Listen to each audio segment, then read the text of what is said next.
You're watching CHCO-TV's gavel-to-gavel coverage of the February 24th, 2025 Special Council meeting for the town of St. Andrews.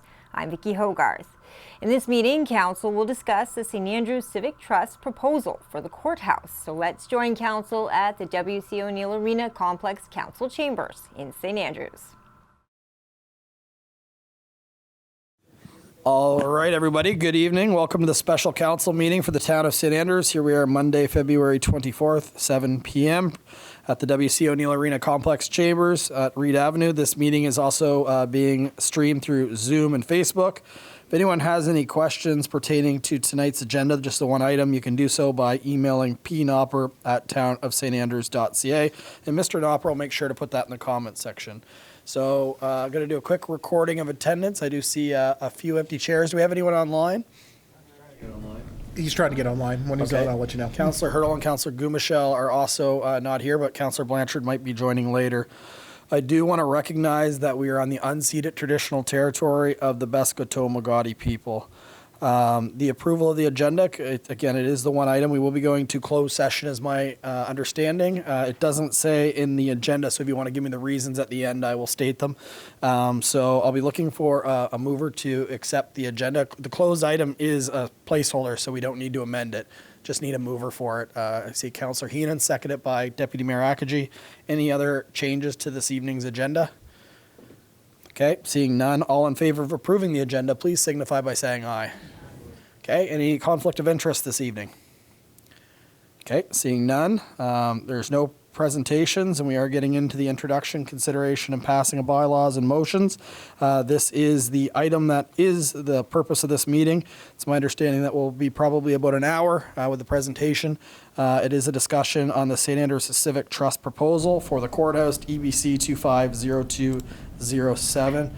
And I'm assuming, Mr. Jeannot, are you presenting on behalf of, again, for the group? Yeah, good. Yeah, congratulations. And I hope it's a good meeting. I already just have my coaching hat on. I already took a beating tonight, 8-0. So I'm just impressed with the Whalers hat. Thank you. It was hard to find. I dated myself. All right. All right. So that I should just be able to click on here, Paul, just like. You can just click through. Or just use the, okay. You can either use I'm all out of whack here. Mr. Nopper never sits anywhere else. I don't even know what to do. It's a very important presentation. Yeah. Thank you, everyone, for joining. I'm James Jeannot. I've been here quite a few times in different capacities, but I'm the Vice President at the St. Andrews Civic Trust. We also have Barbie Smith with us, who's the president, as well as Ken Beaubien, who worked on the Courthouse Commons project with us, as well as several other members of our board. And I'm happy to see as well, we've got members of the Charlotte County Archives and the Historical Society here as well, which is really awesome. So you all received a 120-page document. It's pretty comprehensive. We'll be touching on that. What we're going to go through tonight is what I like to say is the Coles Notes rapid kind of overview of the key elements of the project, what we did, things that we will be,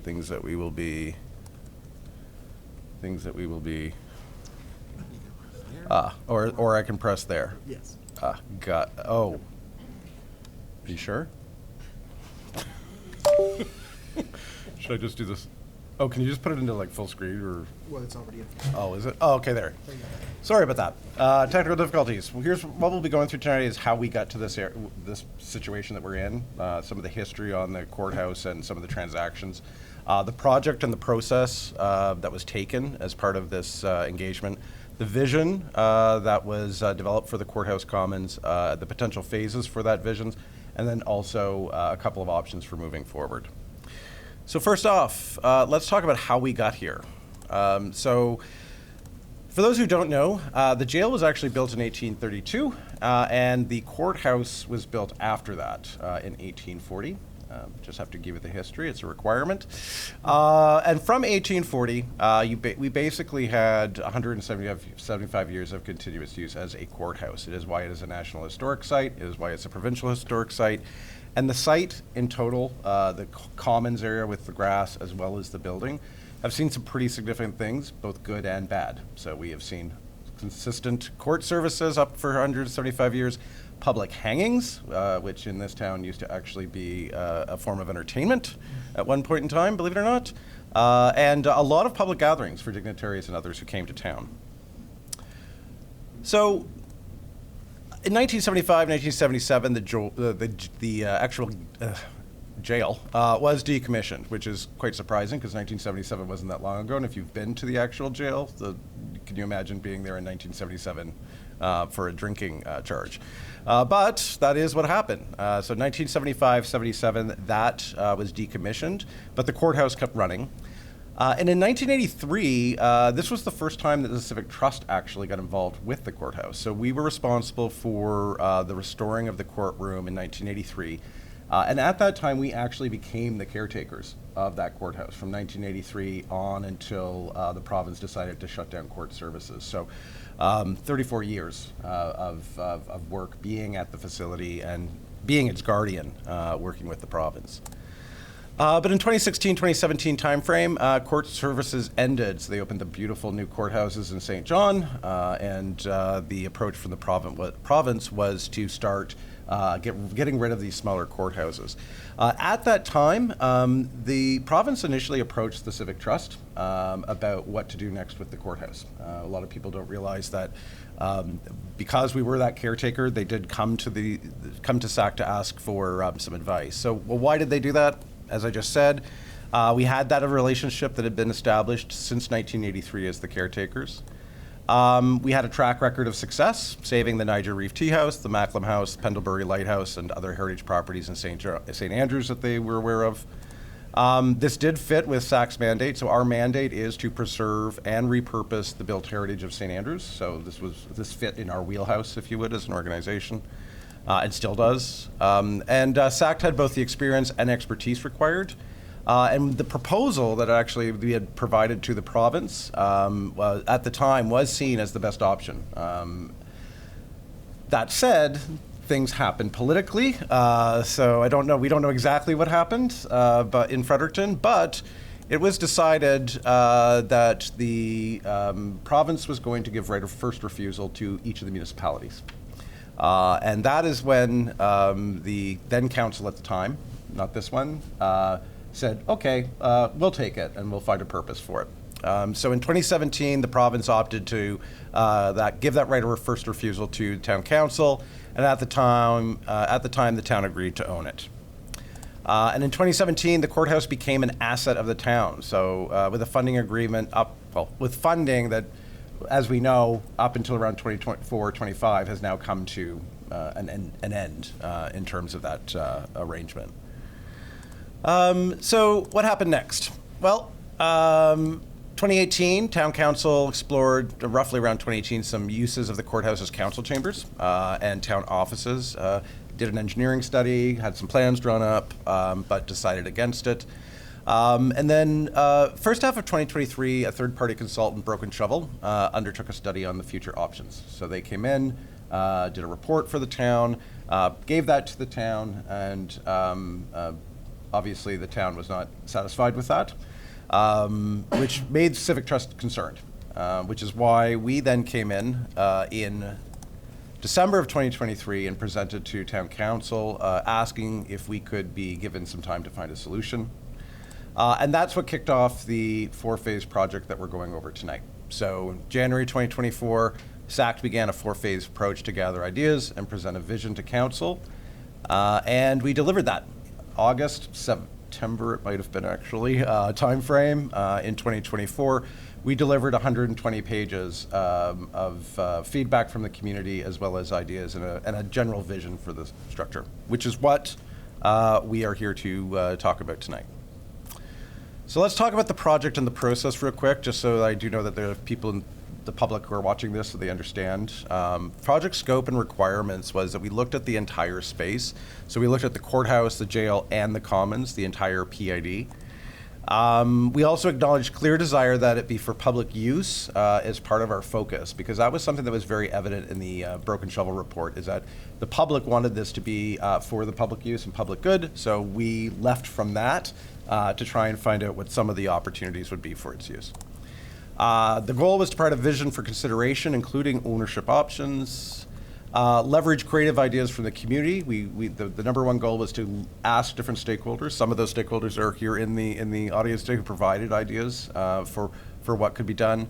And then research and ensure that those ideas could be funded and that options for sustainable revenue existed. So we acted more as we collected all of the ideas, vetted those ideas, did additional research on those ideas to the best of our ability, at no cost to the town of St. Andrews. So just before we go further, one of the things that we did do in addition is we looked at some of the other examples that are out there of similar spaces and how they act in the urban environment. So we looked at Bar Harbor's Square, Central Square. We looked at the public gardens in Halifax, the role of the park in Jackson Hole, which is a huge tourist destination like St. Andrews.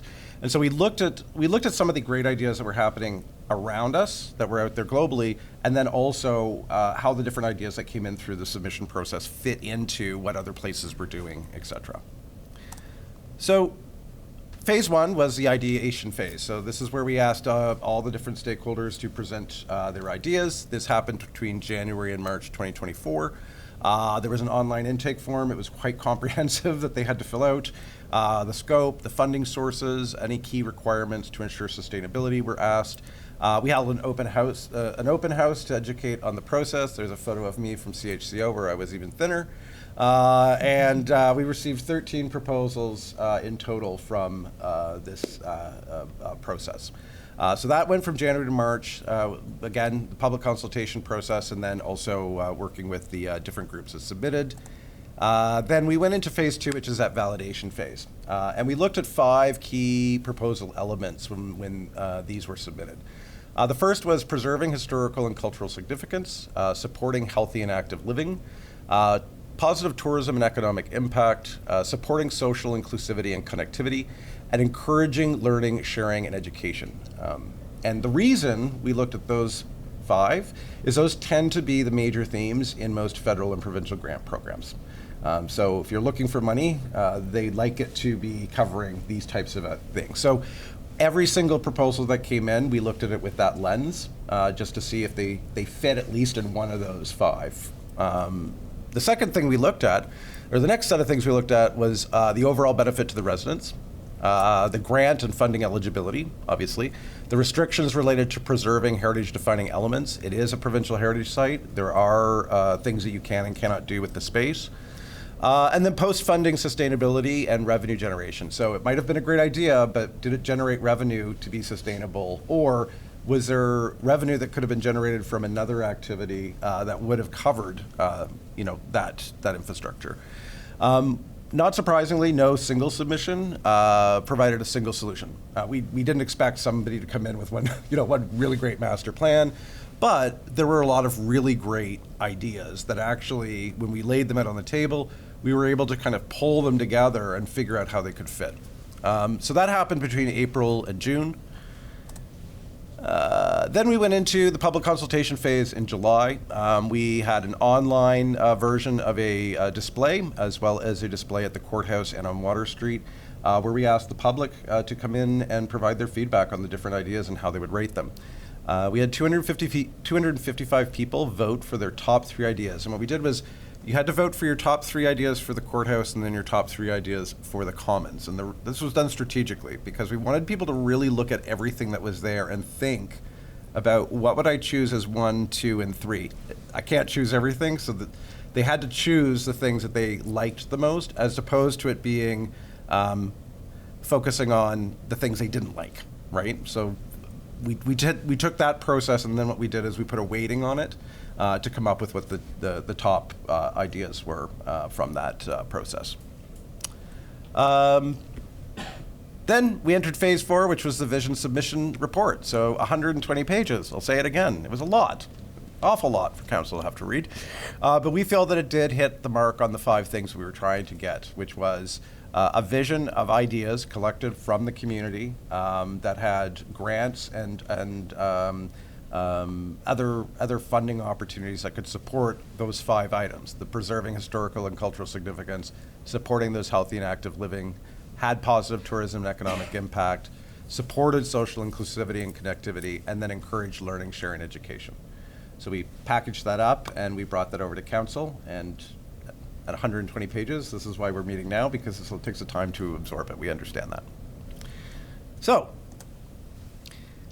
basically what boiled down to is that we found that the overwhelming ideas and the combination of ideas was about building a multi-use four-season community hub.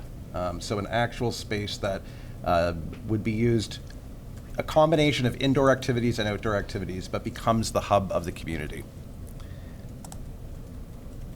So what is the vision for the Courthouse and Commons? So let's dive into some of those ideas and that came in and how we stitched those together to create that vision. So first let's talk about the courthouse itself. This is a lovely historic photo showing a great gathering of people in front.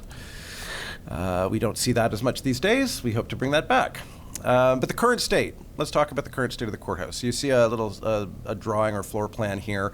The top, that section outside the big black square would be the veranda that faces Montague Street, and then the back of the building at Parr. So what is the current state? Well, first of all, it is inaccessible. There is quite a few stairs that you need to get up, so it does pose problems for people with mobility issues.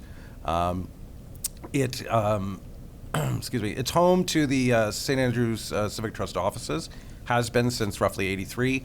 Those are in the upper right-hand corner, so they're on the left when you come in from the front door. There is the underused old judges' chambers, so the judges' desk is there, the library, but the legal books are there. There's a boardroom table, but it's not a modern equipped boardroom setting. In the upper left, you see that there is a room where there's a Legion display. The Legion does have a few of their items in there, and there's two water closets. One of them that was the judge's private one, and then another one that's off the Legion space. Neither of which are suitable as public washrooms. They're not accessible, and they're not set up to be used for public use, really. The rest of the areas are just rooms that aren't, or I don't say they're unused space, but they're underused space. So there is additional areas in yellow, as you can see. And then the main area, which would be the front area, as well as the actual structure of the courthouse setting, which you can see is in the photo as well. That gray area is really where those the heritage-defining elements are. So that's the area that is the most sensitive, that is hard to change, right, because of the designation. Obviously, there's heritage-defining elements on the outside of the building we can't change. But if you look at this space, this is pretty much the area that's the most sensitive of what can and can't be done to it. All right, so let's talk about some of the enhancements. So what we did, we took the original, one of the engineer's designs from when you were looking to turn it into a council chamber, and we took pieces of that and modified it, thinking about the budget that was done for that, and then how to repurpose that into a space without moving as many walls, but then also reconfigure the design so it was more useful for different parties. So let's talk about the access enhancements that are being proposed. So the first would be a new accessible ramp and walkway. This would connect to a proper stone or brick patio so that people could come up with a wheelchair and come right up to the front entrance. In addition, a secondary entrance that would be located where the door is today, but with a better grade and better access from the street. Inside, there would be two new full public access washrooms, proper washrooms for the general public. And as you can see next to the number 2 versus the little yellow on the other side of that hall, there'd be two doors, so you could close access to the actual courtroom and leave it open so the general public could come in if they were outside for an outside activity, or you could close it off and it's only accessible for people inside, or it's accessible to both.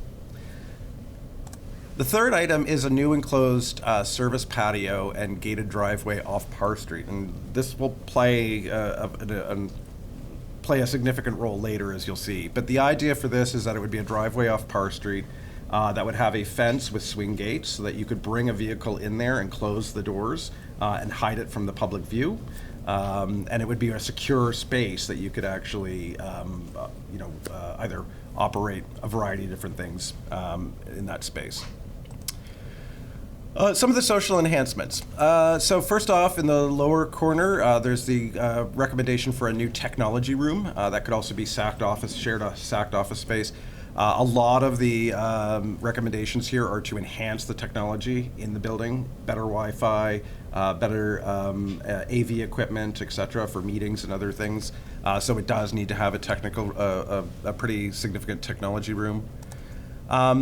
The judges' chambers would be converted to a community boardroom, a proper community boardroom with a large screen presentation TV, the ability for you to host Zoom meetings, that you could rent it if you were a not-for-profit or if you were a local business and you wanted to have a space that you could use that was professional. It could also be used for things like workshops. So it's a big enough table you could do drum making or arts and crafts activities and other things in that space. The former Civic Trust space would be redesigned into a community games room. So it would be a space where you could go in, grab a board game, play a couple of games on some tables. It could be rented for mahjong groups, chess clubs. It could be bridge every Wednesday morning in the space. Let's look at some of the tourist enhancements next. So tourist enhancements would be the current place was just the display for the Legion. The option suggested is for it to become the official town visitor center.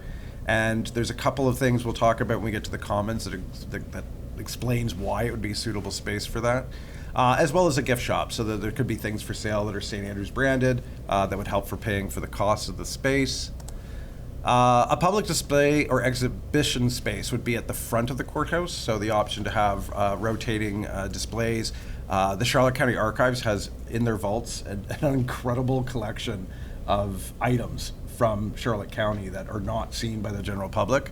This would be a great space to have seasonal displays that talk about different things that are in the archives and put on display. It's also an opportunity to have exhibit space for touring shows, which we don't really have here in St. Andrews. And then the third item would be that the courthouse setting could be used in the summer as a tourist attraction for historic reenactments. And what you're seeing there is an actual photo from Colonial Williamsburg, where this is commonplace. The public walks in, sits down, and they are immediately back in the 1800s at a court case. And sometimes there's some interaction to get them to be involved, etc. Again, just something else the space could be used as more of a tourist attraction as opposed to just a building to look at. One of the key things about the interior of the courthouse that's being proposed is a multi-purpose design, and the multi-purpose design is really important. First, the upgrade, the concept is to upgrade the technology in the courthouse area with better microphones, better seating, better infrastructure that could be done sensitively without destroying the heritage-defining elements. And that's being done so that it could be used for council chambers. It could be used for specialty meetings, say law societies that want to come and visit. Or it could be used for court cases, slide coming up. I will explain that in a minute. The reception area or the exhibit space, when it's not being used as an actual exhibit, could be a reception space for municipal functions, say if a dignitary is coming to St. Andrews, or if it's for a fundraiser for the courthouse or for Charlotte County Archives or another organization. The multi-purpose space that we talked about, so that going back to that outdoor area where you could park a vehicle, it serves two purposes. The first would be if you were doing some type of catering, you could put a food truck there. You could easily bring in food to that room number 3, quickly pack it up, serve it at a reception, or do something of that nature. Obviously, it's not a full-time food truck, but if you had to have some catering services, you could do that. That extra room at 3 could also be for miscellaneous storage. It could be used for loading and unloading, but it can also be used specifically for court services. So we were very strategic in thinking about the multi-purpose design that we're proposing. And the reason for it is that we heard repeatedly that it should be a courthouse. Everybody, I think, in town believes it should be a courthouse. Unfortunately, we were not able to get anything concrete from the province to say that there is a proposal for it to become a full-time courthouse. So we basically parked it. We looked at all the other ideas, but we kept it in the back of our mind when we were thinking about, well, what could you do with the interior space? So the design and enhancements would make it usable as a courthouse, a meeting space, an attraction, and council chambers. So basically, because it has all the infrastructure in place, you could use this as a courthouse 2 days a week. And our position is that it's easier to sell the province on court cases 1 to 2 days a week than it is to purchase a building, completely repurpose it, and turn it back into a courthouse. If the province was interested in piloting and testing it, they would have a facility, would be fully ready, wheelchair accessible. It would have a side boardroom for civil cases and like smaller mediation events. But it would also be able to function like a courthouse 1 to 2 days a week. And we feel that while that's not the only potential revenue stream for it, it is easier to potentially sell that to the province than, as we said, completely repurposing it again as a courthouse. So that was a big part of considering the design and how we would go about it. So let's take a look now at the Commons, the jail and the Commons, but primarily the Commons. So the Commons would be the area that you see in green. So as you know, the site is about half of that block from Parr in the back, Montague in the front, Frederick on the side. You have up in the corner the courthouse, and on the side you have the jail. But that big green space there is the area that would be the Commons. Right now in its current state, it is an inaccessible green space, and it is actually at a lower grade to the street. So if you do have mobility issues, it is hard to get into that space. There's a bit of a ditch to get into it. There is a grade or a single driveway that goes up to the jail. There are large deposits of deer feces and a risk of ticks, less of a risk of ticks in the winter, but there's definitely still deer feces on the space in the winter months. It is a very popular sledding hill in the winter. I live across the street. I loved hearing on Sunday kids screaming as they were going down the hill because it meant that there was life going on in that park. It was actually me. It was. I thought you sounded familiar, but it is nice to hear that. My office faces that, and I could tell you all summer I see no one on that space. It's just grass and deer. So it is nice to hear people out there and enjoying it and loving it. So. It also offers a commanding view of the courthouse and the jail. That is a big part of the heritage defining element. So if you think about the purpose of this building, it is supposed to have gravitas. It's supposed to be a very important authoritarian structure on a hill, similar to, say, the Mall in Washington at a much smaller scale leading up to the Capitol building, or the Mall in London leading up to Buckingham Palace. You're supposed to have that vision leading up to it and the sense that it provides. So let's look at some of the access enhancements that were presented and as part of this exercise. So first off, there's an improved. I guess we've got that's marked. Is that? It's okay. I can continue. It's fine. I can read it. Improved grading. So the idea is to improve the grading from the corner of Frederick and Montague, as well as enhance the grading on the sledding hill. So the sledding hill would not go away. We actually think that you could actually improve it and make it actually even a little bit more fun by improving the grading there. So the entire site would still have the slope, and the sledding hill would be enhanced. There would be a picket fence and 2 gates with access hours, and this is taken from examples of other public squares. So if you've been to Halifax and you've seen the public gardens, it closes at night. If you've been to the Commons in other cities, they close at night with the gates. The concept of this is that it keeps the deer out. It's not a place for people to hang out and drink at night or to cause trouble. And it also ensures that it is quiet after a certain amount of hours for the local residents. So it's not it's not a late venue. In addition to that, it does, to a degree, would help to keep out a lot of the deer and obviously reduce that feces and ticks issue.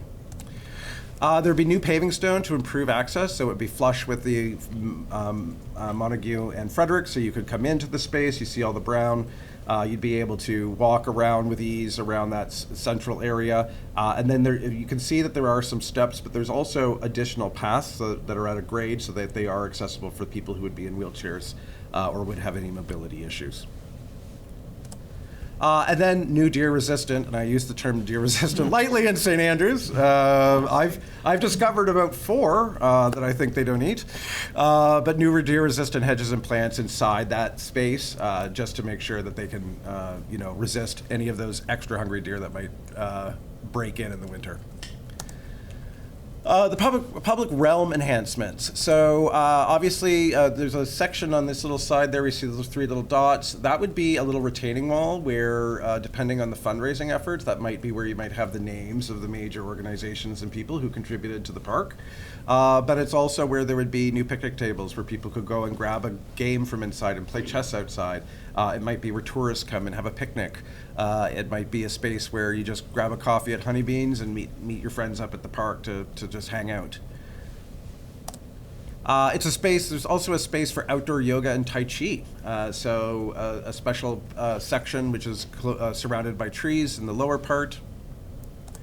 And a new series of plaques on the architectural history of St. Andrews. So along that left side there on the inside of that fence with all the vegetation, there'd be educational plaques that talk about all the different types of architectural styles in St. Andrews. Walking tours of the homes in St. Andrews are very popular. And this would be kind of like your initial knowledge of what is to offer in St. Andrews and then how to go out and explore that on a walking tour after. And then 4 would be new garbage bins and public enjoyments, benches and bins, sorry, for public enjoyment. So obviously you could come in there, sit at a bench, read a book, look under the shade of a tree. If you were Mayor Henderson from last weekend, you would have had a bench in the new concept here. So you could have had your coffee at the top of the hill while the kids just sled and ran back uphill all day long. Cultural enhancements. Again, as you remember the themes here of social, cultural, these are all the things that are grant-driven themes. Some of the cultural enhancements. So in addition, next to that yoga space is a new bandstand. So the bandstand could be an elevated stage, which would allow for somebody who's doing a Tai Chi class to be a little bit more elevated than the others. Somebody who might be doing a yoga class could use it. It could be used for symphony and the parks. You could put a movie screen on it and show a movie. You could have puppet shows for kids. You could have all kinds of different things that would happen in that space for various purposes. My favorite would be, this space used as a Christmas market and Christmas carolers at Christmas time. That's one of the concepts and where it would be placed. A new contemporary art installation. So that was one of the ideas that was submitted as well. And the concept for this is that would be at the opposite end of the courthouse. It would be backlit. It would be, part of a major competition.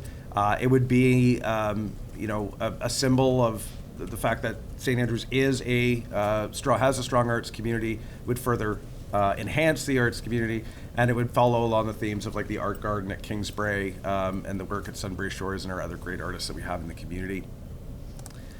Ticketed experiences for the first floor of the jail, and its conversion is a truly dedicated museum.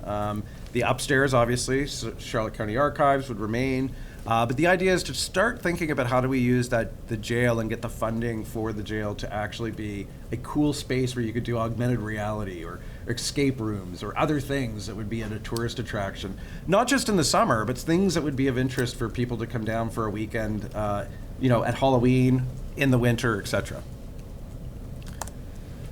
Some of the tourism enhancements. So new directional signage to the other sites in town. So this is part of the role of the courthouse and commons acting as sort of the first part of an experience in St. Andrews. Okay, so you'd have an entrance off Montague and Frederick where you'd also have one of those directional signs like we have throughout town. This is the way to Kingsbrae. This is the way to whale watching. This is the way to where have you.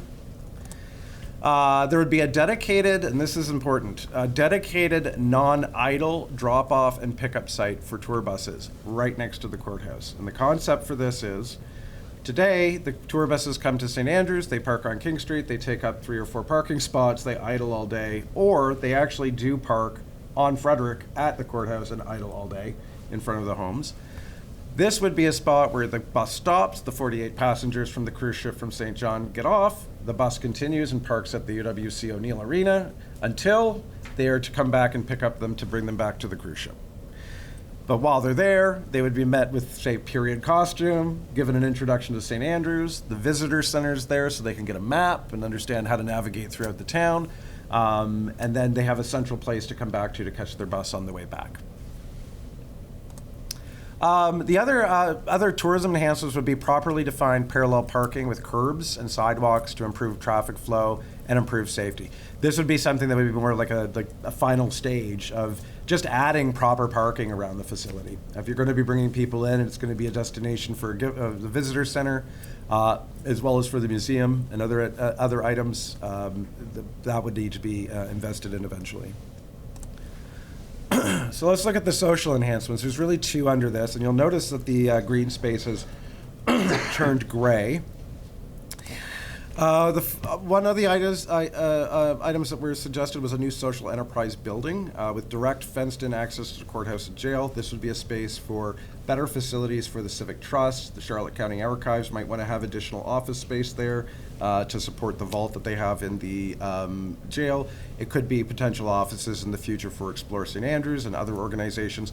The idea is bringing these not-for-profits together so they're actually collaborating in a single space and are working on site to support the facilities. And then, this is my favorite, this is the option for a Fountain Square Plaza. So the idea was that this would be, if you've ever been to the new space in St. John that they just opened on Market Slip, or at Place des Arts in Montreal, it's a flat concrete plaza that has like a string of fountains that come out hidden from underneath it. Most of the time they're just a standard fountain, but for certain hours during the day, they dance and jump and kids can splash in them. Underneath that is a coolant system, and that cooling system allows it to be converted into a skating rink in the wintertime, which could be ticketed as an outdoor skating facility. No shortage of great ideas. There's also some great enhancements. One of the things we did here in the consultation process was we should not be getting rid of our green space, and I just want to highlight this. The plan that we have actually adds tree cover. Okay, so when we looked at the design, there was no trees being culled in this process of executing some of these ideas.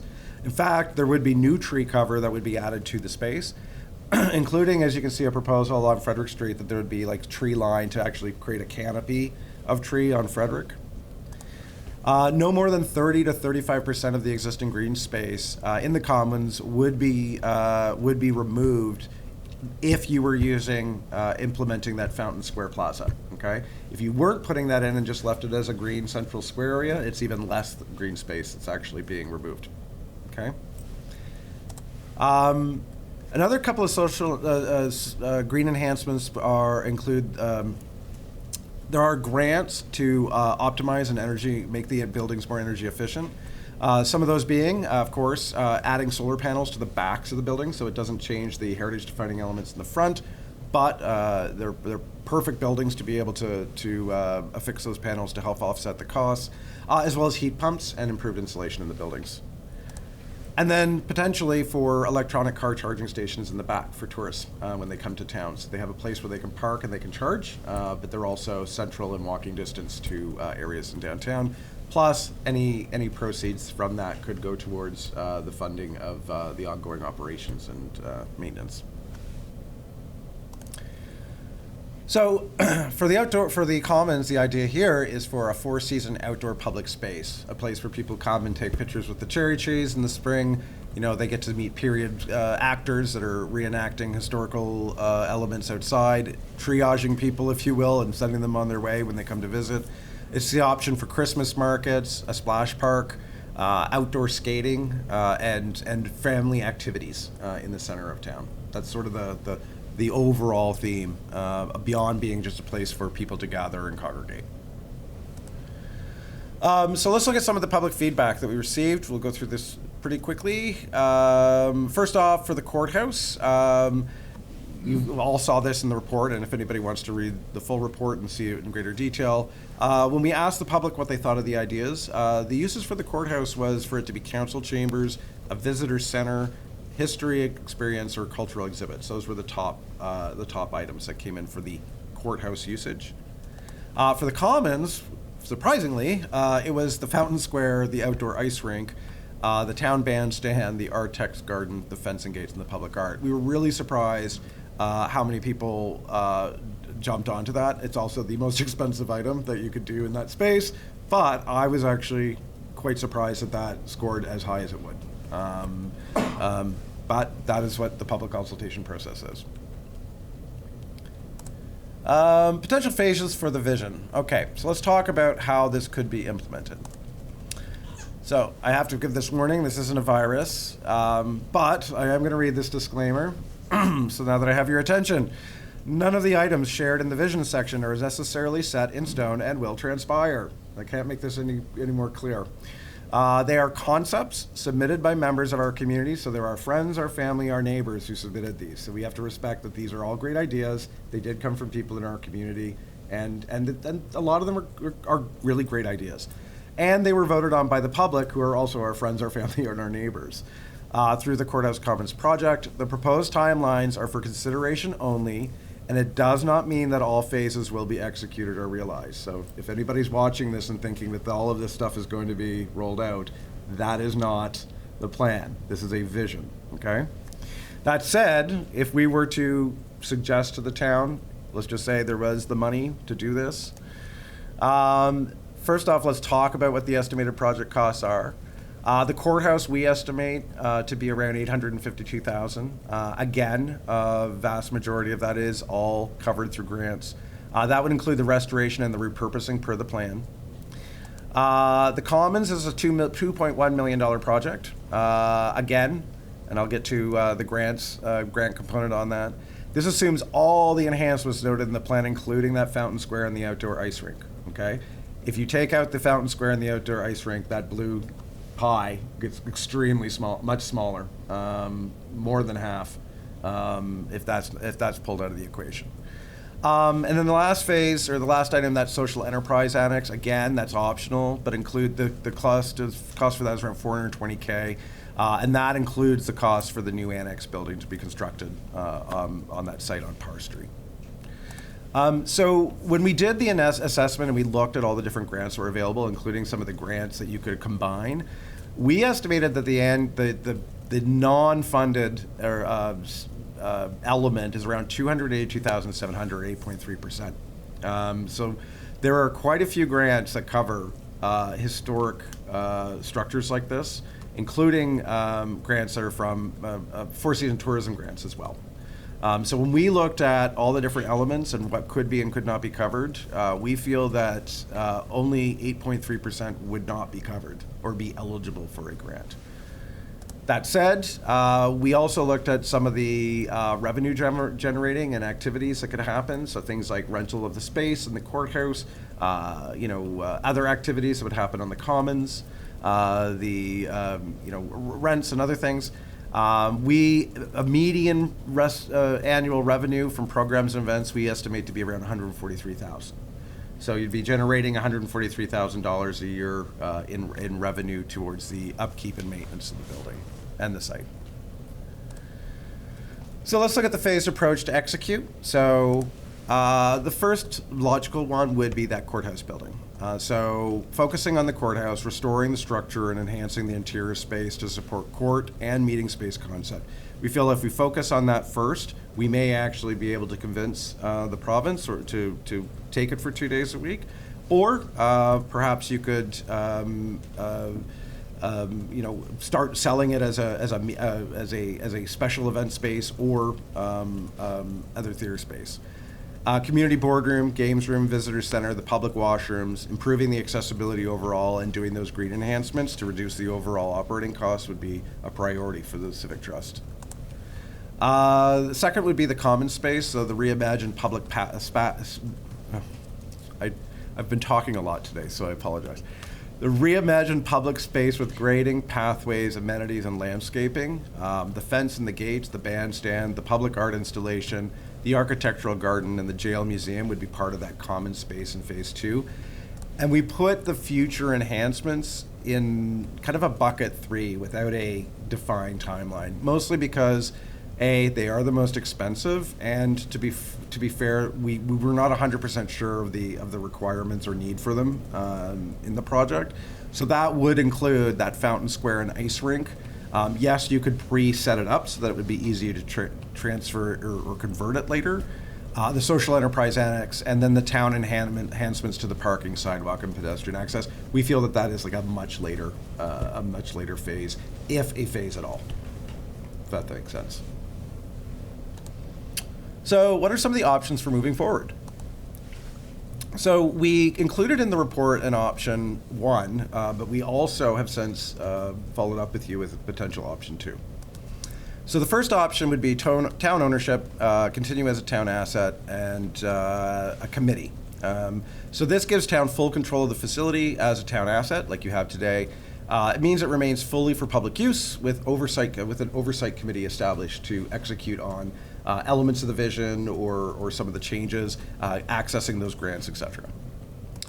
The second is a transition back, and I use the quotation marks, but really back to that caretaker or the original option that was on the table in 2017, where SACT becomes the owner, as originally discussed with the province back in 2017, that it remains an accessible space for the town, but it's owned and managed by the Civic Trust. So let's look at some of those pros and cons. Well, for number 1, the town this makes the town the primary beneficiary of grants as well as the project manager. So you would get access to those grants, but you would also be the project manager. In option 2, SACT obviously would become the primary beneficiary of the grants and the project manager for any enhancements that would happen on the site. The town pays property taxes on the space today, and you would if you went with option number 1.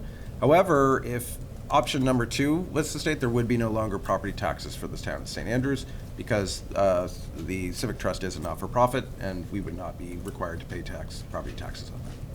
So that is similar to how we own the lighthouse. At the end of the day, we do not pay property tax on that as a not-for-profit. Previous committees are just unsuccessful, and I'm not going into this too deeply, but some of the feedback we received is that there's been lots of committees created, lots of different attempts to bring people together to create some new task force to do something with this, and the overwhelming feedback we got from council and town and other people in town is that they haven't been successful. That said, the SAC does have a 50-year record of success, and we will highlight some of those in the next slide, of taking these types of buildings and finding a purpose for them. In option 1, the town would continue with the operating costs and benefits from potential revenue. So yes, you would still have the operating costs after you've taken. So if you take the grants and you apply the grants and you project manage this and enhance the space, you would still have to manage the operating costs, right? But you would also potentially have revenue that you could be generating from that as an asset of the town. Option number 2, operating costs are fully absorbed by SACT over time, and we'll explain what we mean by over time as a proposal, and benefits, but we do also benefit from the revenue long term to fund the trust that would be the ongoing tool for maintaining this facility and protecting it. So working with SACT, what would that look like? So first, SACT would take over ownership of the courthouse, the commons, and the jail, resulting in an immediate tax savings to the town. Discussions around a special zoning for entire space is something that we would want to talk about, similar to the type of special zoning that was been provided recently to the Algonquin.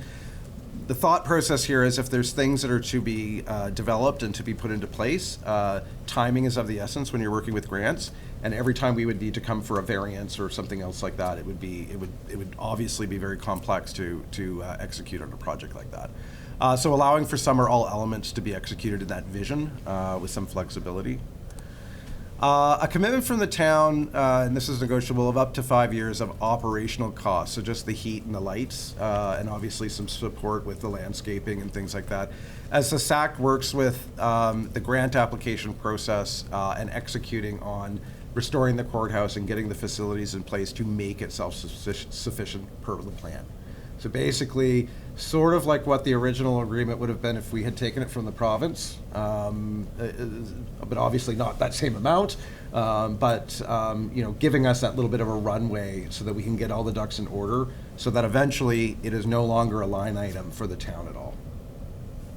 Okay? 4, support as needed. This is important because we would view it as being a partnership here. Support as needed in applying for and securing grants to execute on the plan from both the town and from the Southwest New Brunswick Service Commission. So, obviously we're going to need all the help we can get and all the resources pooled together to be asking for federal funds, to be asking for ACOA grants and other things like that. And then taking on that similar caretaker arrangement, bless you, taking on that similar caretaker arrangement with the town to ensure open communication and success in executing elements of the vision. Basically, the town becomes what was the province caretaker relationship that we had in the past with the courthouse, and we keep that same kind of open communication and relationship. So why work with the Civic Trust as caretakers? I'll just reemphasize precedents. We did this for 34 years, from 83 to 2017. We do have 50 years of experience in town. So, obviously you're seeing the Pendlebury Lighthouse, which we've owned. We've been able to raise funds for and restore, and it's there for the public benefit to use as well as a tourist attraction. We have that track record. Macklem House, Niger Reef, all of these other buildings that we've been able to save and find a new purpose, and in some cases new owners, and in other cases we've managed them and kept them. And then finally, collaboration. We've had a very interesting history of coming up with creative outcomes and through different partners, whether it was partnering with the provincial government to do the restoration of the interior of the courthouse, or Niger Reef, where we were able to restore the property, but then give it to someone to make it, or get someone involved to make it a viable business, which is still operating here in the town. It's really important to be able to collaborate and be able to work with partners at different levels on these types of projects, and we do have a track record of that. So that's the end of the presentation. I did want to leave with just one quote from a famous urbanist who basically said that cultures and climate differs all over the world, but people are the same. They'll gather in public if you give them a good place to do it. And we think that the opportunity right now with the grants that are available and just the opportunity for the courthouse, the time is kind of now to make a decision and to bring new life to it. And there's a lot of energy with the Civic Trust Board. There's lots of energy with lots of people in town, several of them here, who are interested in seeing this become a showcase place and possibly a model for other historic sites in the town or across the province. So happy to take any questions. Well, thank you very much for the presentation. The Civic Trust put a significant amount of work into this project, and even your presentation is completely different. Almost same ideas, but completely different presentation as far as the visual. You didn't have the warning logos last time. No. But that was done to make sure you're all awake. But before we get into it, for the members of the Civic Trust that are here, to not just do the consultation, but the entire process. You raised your hand for the community, and no matter which ideas people like and which ideas don't, no one can take away from the fact that you're volunteers. And for you to raise your hand, and there's a long history of Civic Trust doing that, but to take on a project like this, I think that it does need to be recognized by this council. So on behalf of the town and town council and staff, thank you for dedicating your time to getting us to this conversation. We certainly appreciate that. I will open it up for questions from council, and then of course we will give the opportunity for people that are in the public as well, since they're obviously here because they're interested. So we won't follow a normal format. I don't think that makes sense today. But the other thing I just wanted to personally point out about you is, first of all, it's a great presentation, but I can count on one hand over the last almost 9 years I've been on town council where there's been change around somebody's property. You live close to there, and you were just talking about the sliding of kids, and you were talking about how nice it was to hear them there and screaming. It wasn't me, for the record, but I can honestly, like, I can count on one hand how many people have had significant change. And what you're proposing would be significant change where you actually are embracing it. Like, I remember that we had a presentation from a developer. The neighbors were here, like Mark and Natalie Howell. They were like, this is, we're not against this. I remember we had federally funded money to do an outdoor exercise park, and then we obviously used the tourism levy to put a washroom down by the point. And I remember Stan Chop-Deanny and Sylvia Humphrey said, this is great, but I know there's a couple others, but really in 9 years, what you just said about how you're embracing this, it's rare. So thank you for being open-minded to change around your house, because that's on you, and that is very, very rare. So I think that needs to be acknowledged as well. I am just one house. Yeah, I totally understand that not everybody is saying go for it, but I'm just saying I'm just saying that it is actually rare. I think everyone knows that NIMBYism is alive and well, and it certainly is in St. Andrews. So I just that stood out to me. I don't know if it stood out to anyone else. So there's a whole lot of questions that I have, and I'll jump into them, but maybe I'll just open it up to council first if there's anything specific that council wants. In particular for me, and again, there's no consensus on council, is I'd really like to dive into a little bit more if we were to transfer the property to the Civic Trust. The reality is the municipality, when we lead a project, there's not a lot of donations that come in. There's not a lot of people that are writing and getting tax receipts from the municipality. They're few and far between, like the people that are fine with change around their home.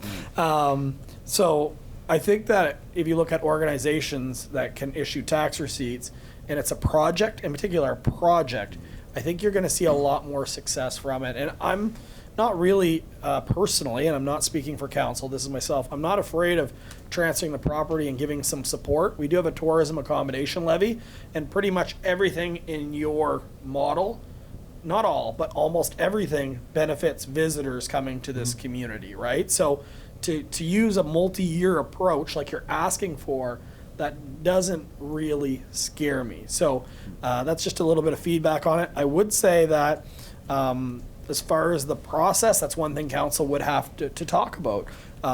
Do we send, and this is just complete transparency, open conversation, do we send a letter to the province saying, we would like to give you the courthouse back, because the number one feedback we heard is it should be a courthouse. And we're not going to, as a municipality, pay for the province's courthouse. We're not doing it. We already have to pay for a wharf that no other municipality has to pay for. They're all federally funded almost outside of St. Andrews. Why would we pay for a courthouse when it's a provincial asset, right? So give the province, this is your chance. And again, I'm not saying council's even lying to this. This is your chance to have a courthouse back in Charlotte County.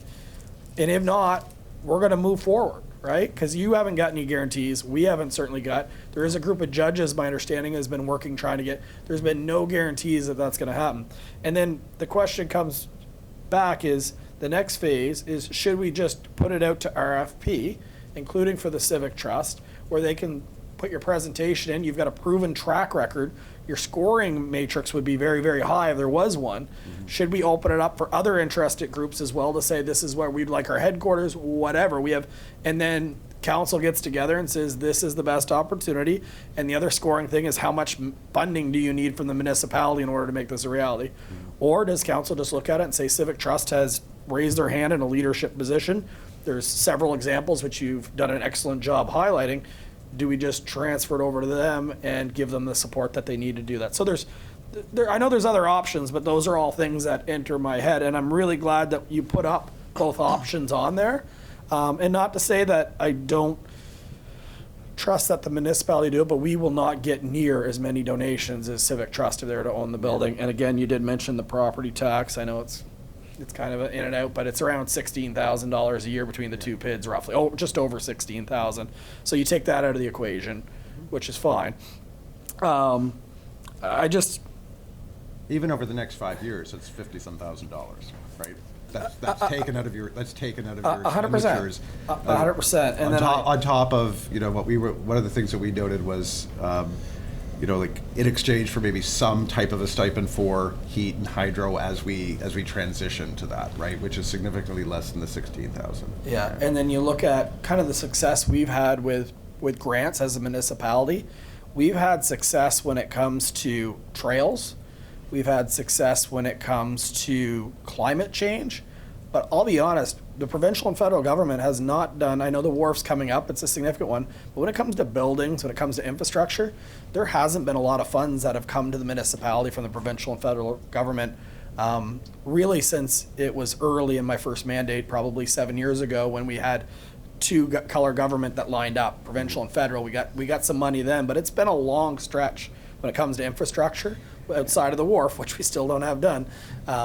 In between, I'm not saying there isn't more, but it's been tough going, and I could talk about Caroline Davies. We'll talk about the new Passamaquoddy Lodge. It's been tough going dealing with the province on some things. So I will say that it seems like a lot of not-for-profits have had just as much success as municipalities have. So that doesn't really scare me, because you've got the community element supporting you a little bit more. Yeah, and I think there is something that's a little different from, say, projects to build affordable housing or grants to build affordable housing versus grants to build, seniors. Nursing home. Thank you. There are a lot of grants for heritage preservation, and those tend to, and I'm not saying that they will be, but those tend to be. There are fewer. Substantial sites in Canada, like St. Andrews, that has this collection of heritage structures with this many national national historic sites. We do have a lot of leverage in asking for those grants. I know I'm on the public record saying that. I hope there's nobody in Ottawa who's going to hold me against that. But the point I'm saying is that we haven't had any of those grants come in either. And if there's any place that you should be spending that money to redo the courthouse or to build our historic infrastructure, it's St. Andrews. Yeah. And the other thing that kind of pops to mind when we're looking at kind of heritage is, if the municipality continued to own this space, you're kind of at the mercy of the council of the day. Sure, this council might value, sure, maybe the next, but what if the next one says we want to unload because of, say the end of the wharf needs out? Like, we are facing financial pressures as a municipality. Mm-hmm. We have a pretty scary asset management plan right now when it comes from, we don't know what fiscal reform looks like yet, but if an independent group that's got a long history of preserving heritage is the one that are the key decision makers, I think that it for the future bodes well than being subject to the council of the day. I would say, especially, I know that they're here, but the Civic Trust, not the Civic Trust, the Charlotte County Archives are occupying the second floor of the jail today. Every time a new council comes in, there's always the threat of, does this council appreciate what they do and that they're in that building? Whereas if it was with the Civic Trust, obviously, we appreciate the Charlotte County Archives and what they do and the role that they play in that space. So I think it alleviates a lot of pressures for a lot of people. Absolutely. And on that note, I think it's important for council, before we even get into does the jail transfer, all that, I think we owe a meeting, and I know there's members here, but I think we owe a meeting to the archives just to say, hey, what do you want? Like, I think we just, and I know you've done that, but I think it's important for this council to have a separate meeting, maybe not necessarily like this, but to sit down and talk. They may embrace it, they may not, just get their feelings on that. And I know there is members here, but I don't think this is the time to derail it. I think that's a conversation specific to the archives itself. Council, I said I wasn't going to talk much, and I did what I always do, so I'll pass it over to you. Any questions you have on anything in particular?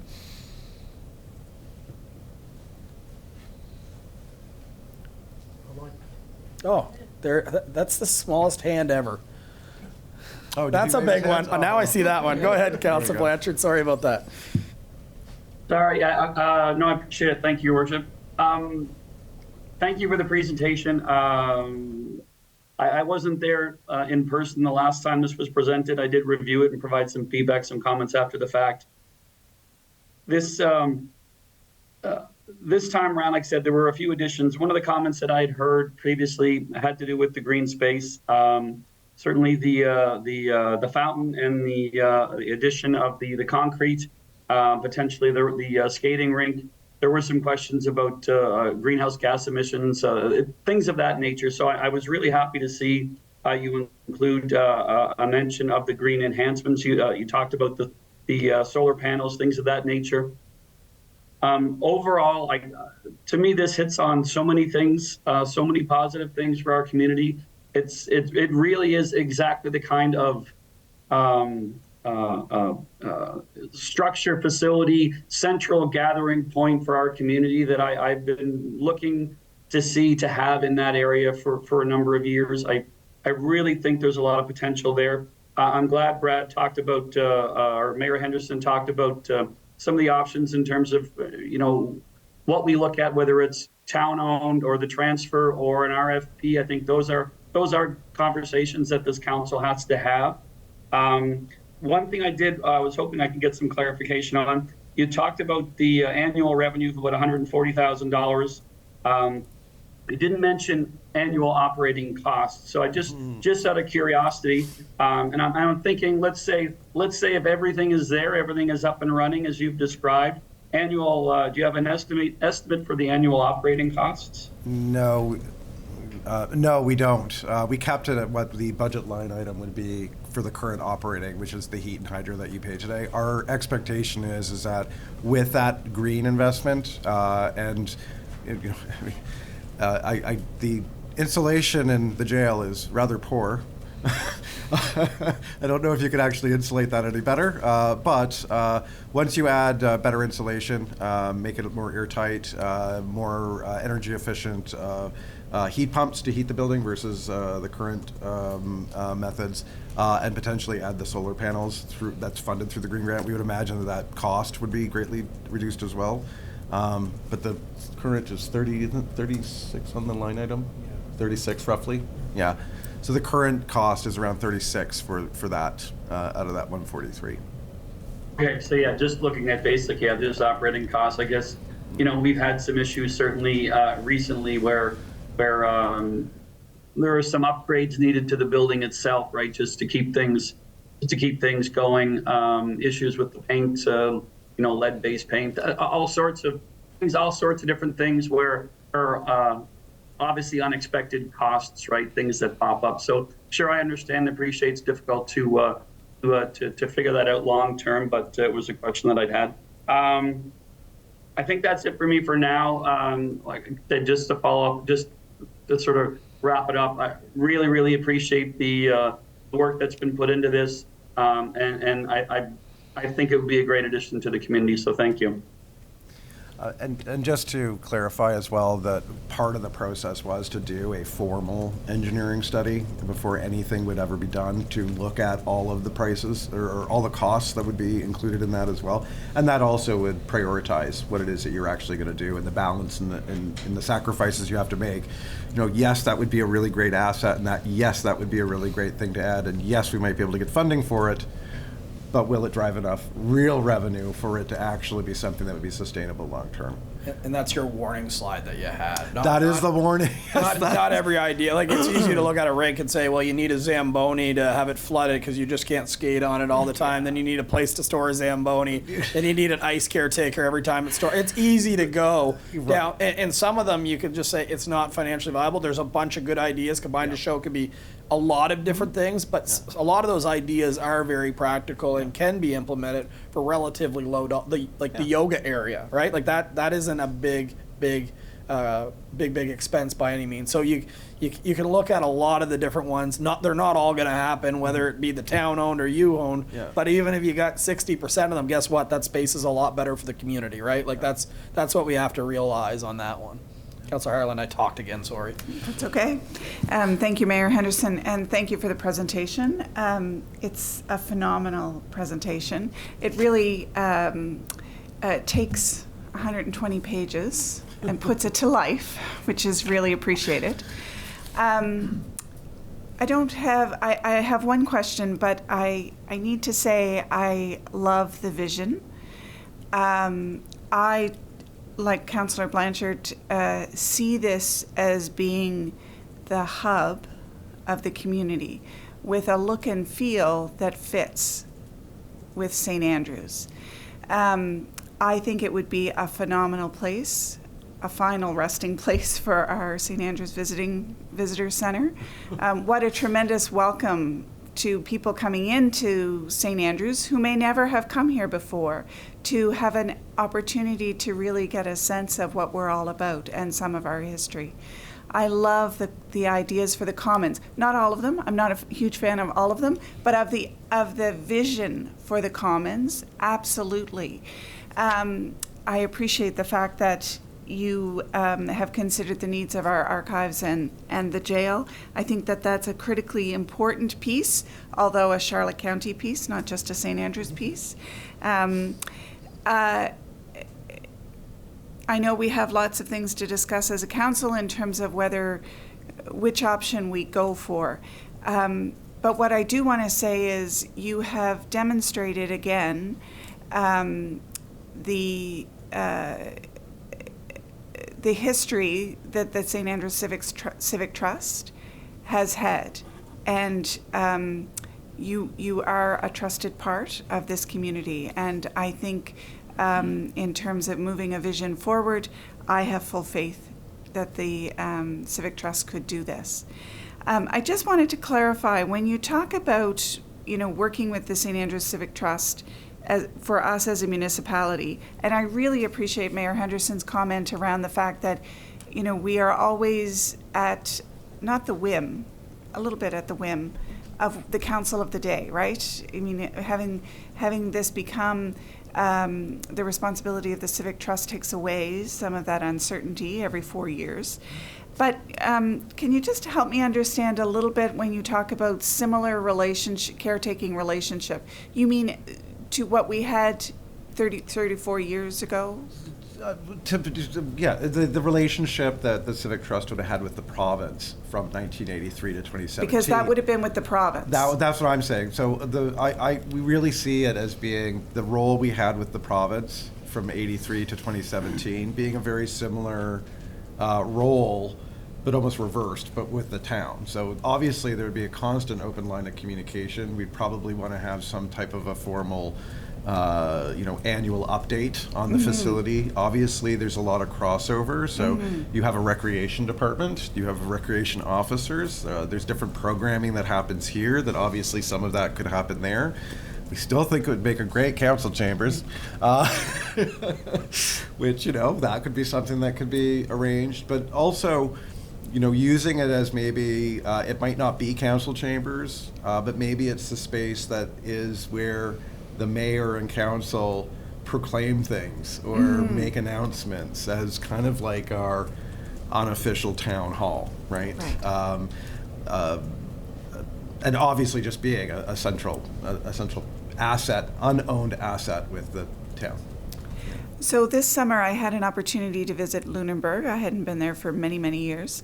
And actually it was John Kelly who suggested to me that if I was going to Lunenburg, that I should go to the Lunenburg Academy, which I did.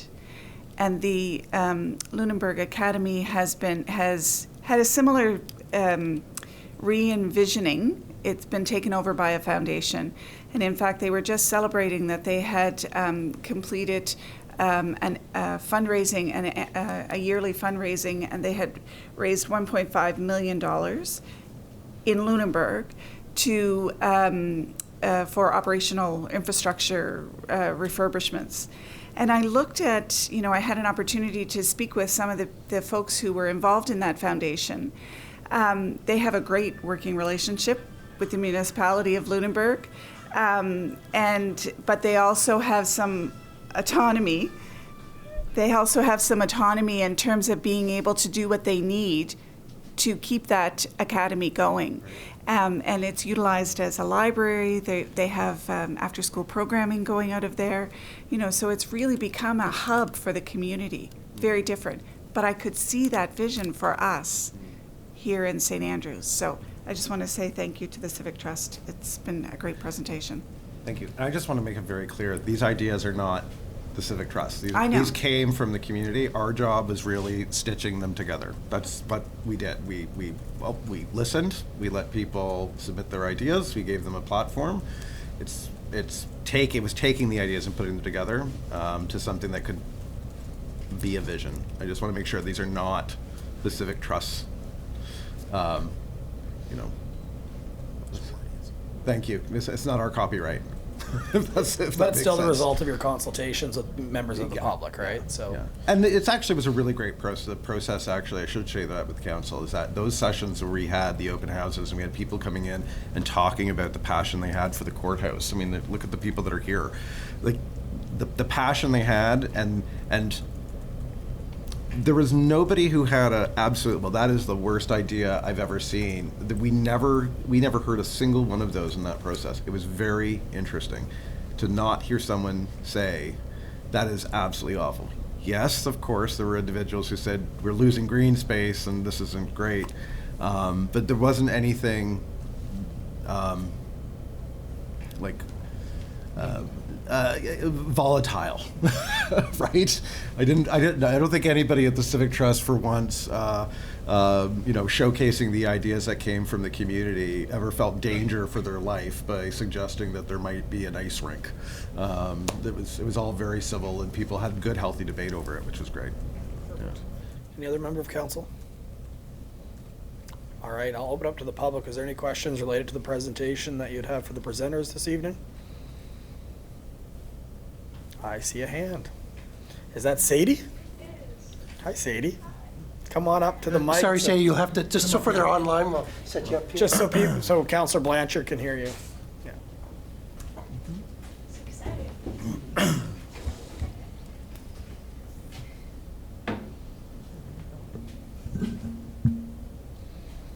My question is grand enough now.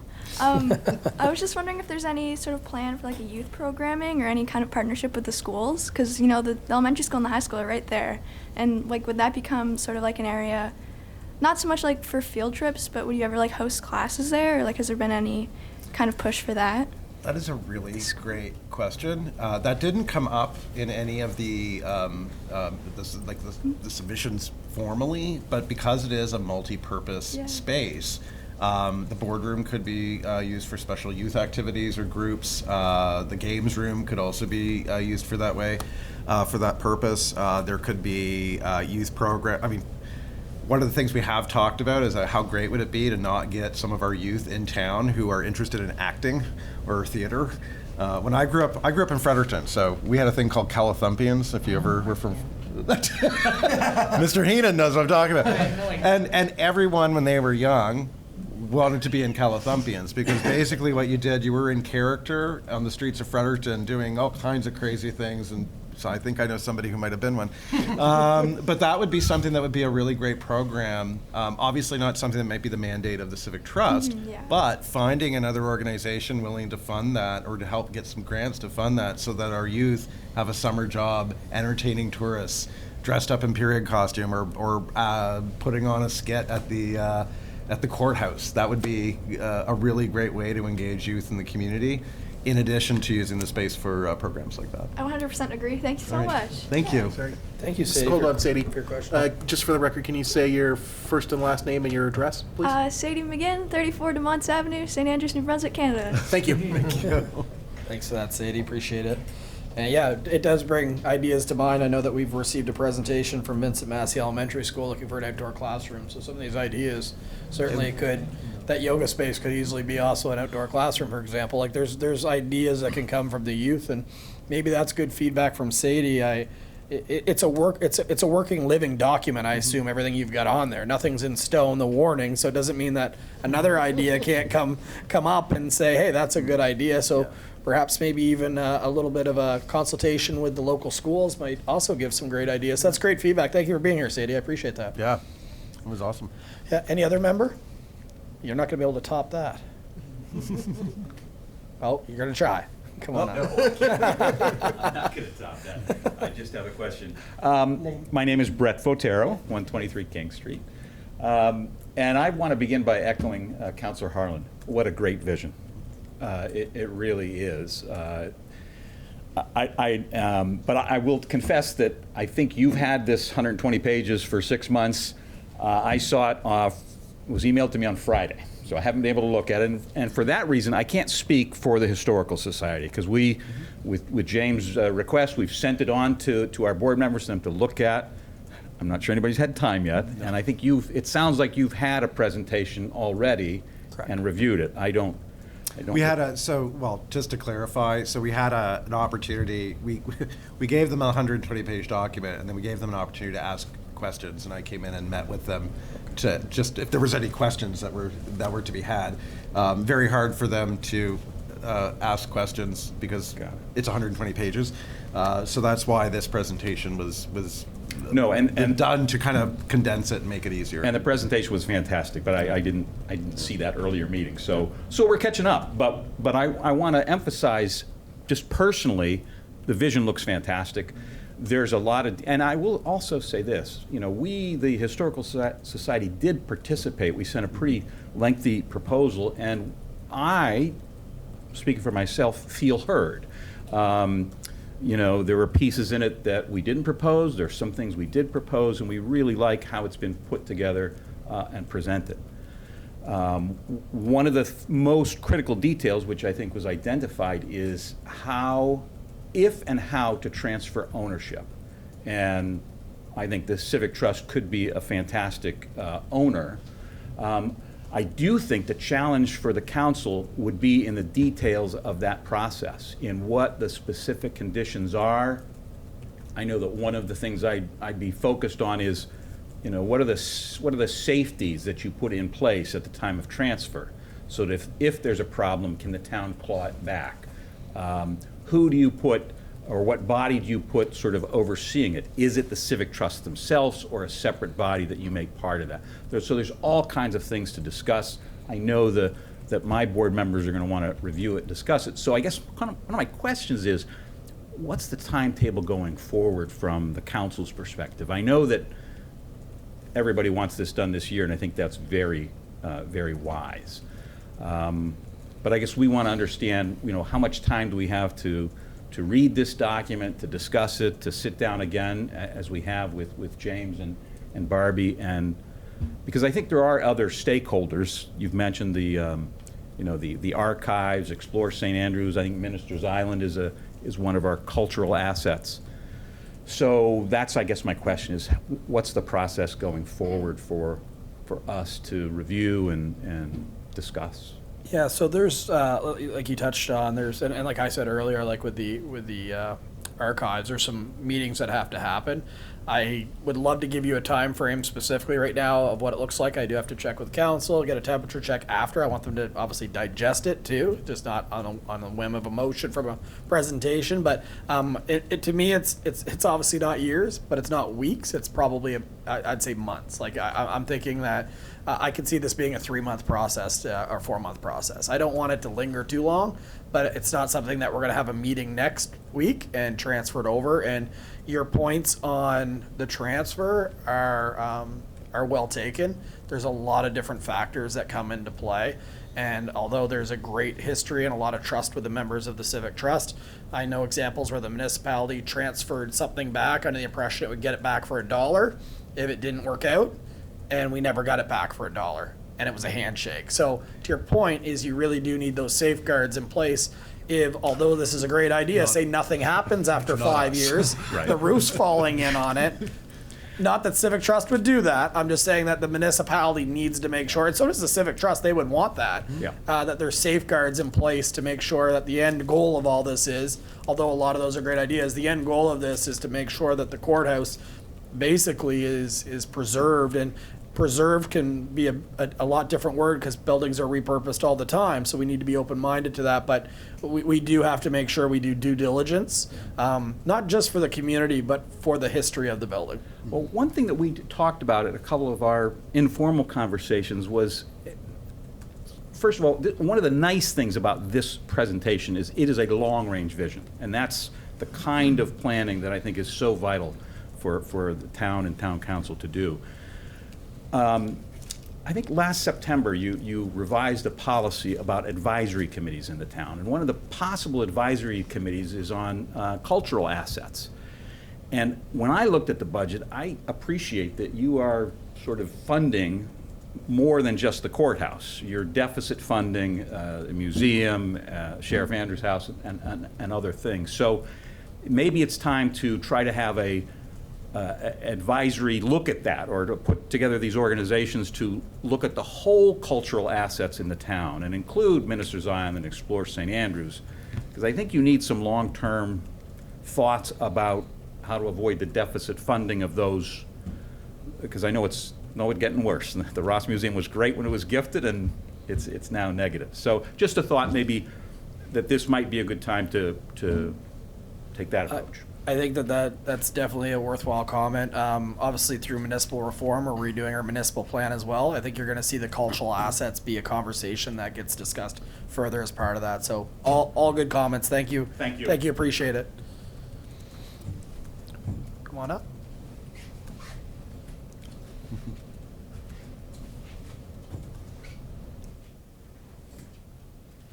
Hi, John Kelly, 1 Canterbury Close, and basically, so you would know about deer, the mayor and I share deer feeding area. You know, we're next door neighbors, so we're certainly conversing with the whole deer thing here. Look, I actually was just sitting there, and I just thought I would bring this to your attention. This goes back a number of years ago when I was living in St. John as a law student. I actually had this idea, and just sort of to support, see how far this can go. And I went to the city, and basically we took the historic St. John County Courthouse, and I started a theater company there called Summerstock.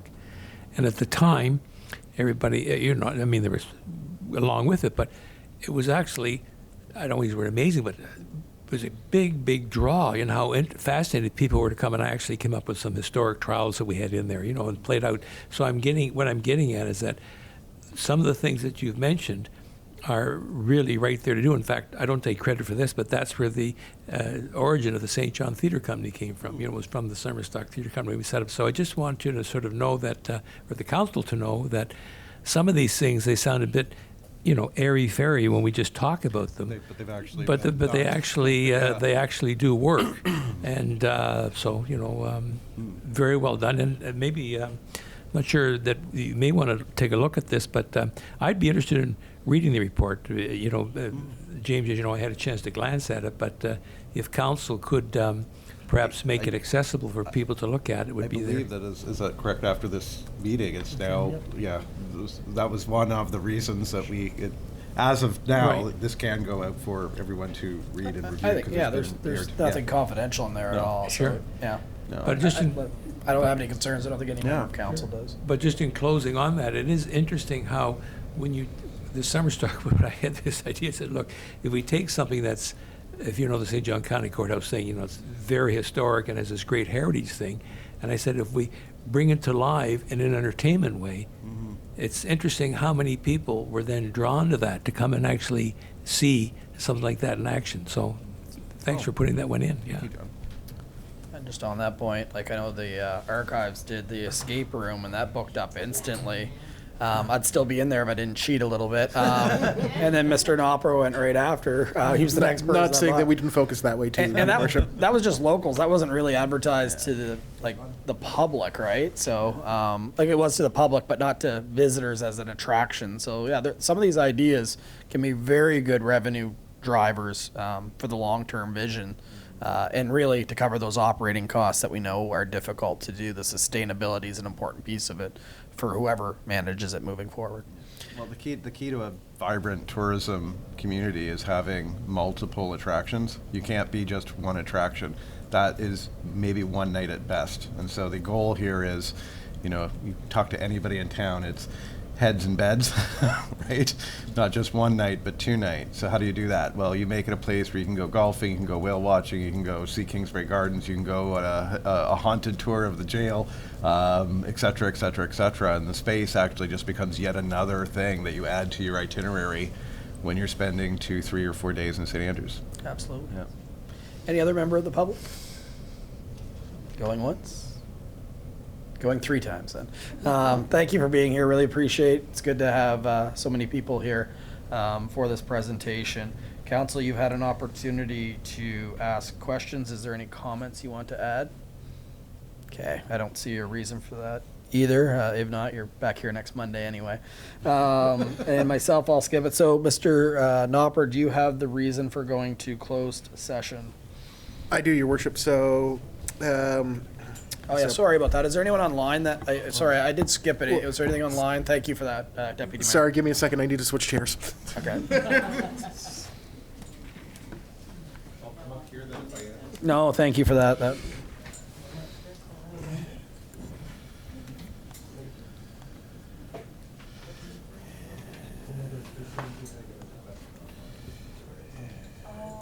Second.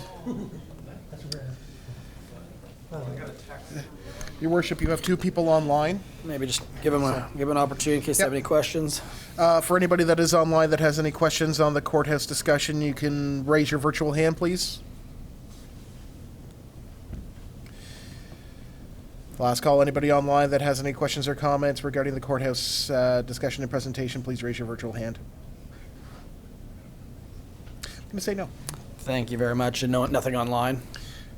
Nothing that I've got through email. We could follow up on it anyway. Yeah. All right. Back to the closed session item. Get you between the 3 computers over there. Yep.